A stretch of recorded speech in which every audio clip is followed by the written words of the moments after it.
Hi friends, welcome to my sewing room. My name's Beth and it's nice to be with you today. If you're new, welcome. Today I am making a new design board that I can use in my sewing room.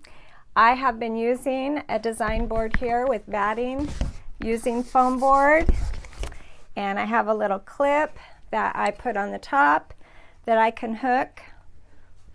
I have some hooks that I can put on the doors, on my closet doors.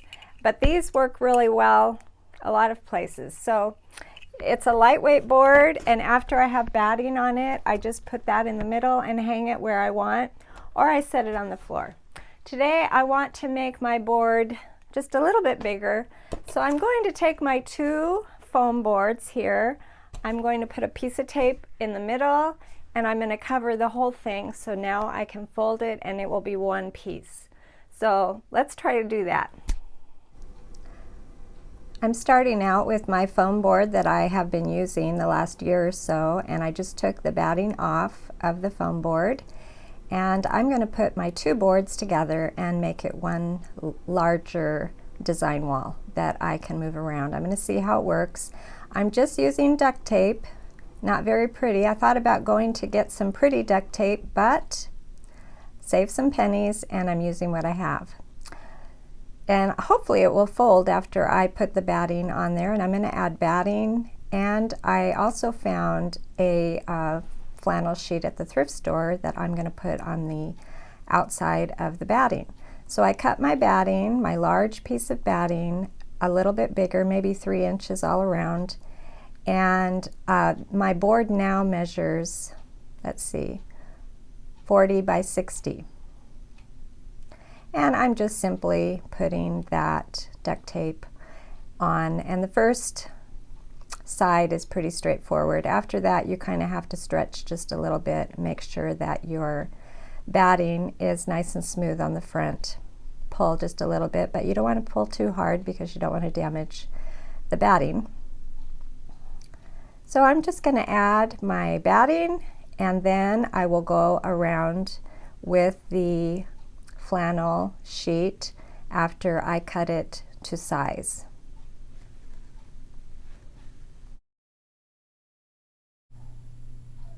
I have enjoyed using my design boards that I made last year.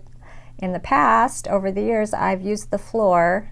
When I'm making a quilt or working, I just lay everything out on the floor, and that worked pretty well, but I kind of liked having something hanging up, so I'm hoping that this larger design board will work.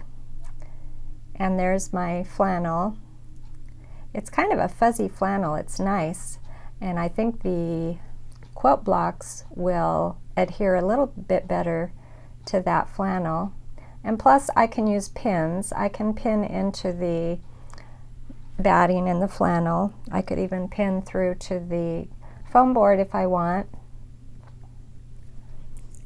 I do like having a design board. I've been a little busier with my quilting lately, and it's nice to have my project out, and I can step back. I can put my quilt blocks on the design board. I can step back and I can look at it, and this is a very inexpensive option.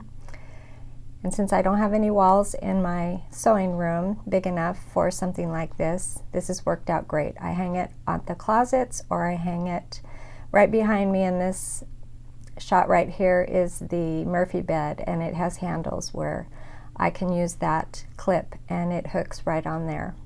But it would hook on, the clip would hook onto a nail, or I think there's a lot of options with those clips, and this is nice and lightweight, so those clips work well for hanging this. So I'm just going to go around and make sure everything is down, get that tape smoothed down, and I'll be done with this in just a minute.